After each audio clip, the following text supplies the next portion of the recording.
Good afternoon. I'm Johan Mettler, the City Manager of Tshwane, and I have just attended a side event entitled Smart Cities and Sustainable Governance at the U20 being held here in Tshwane at the CSIR.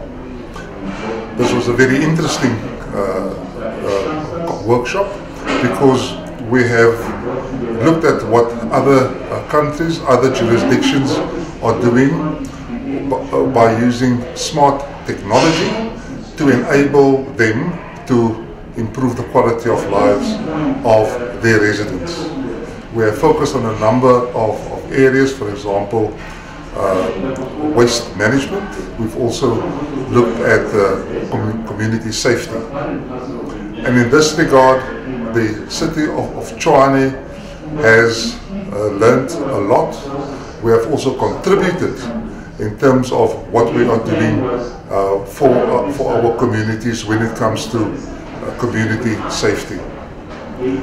We regard this as a great success, and we are looking forward to joining our partners and our other cities in taking these forward.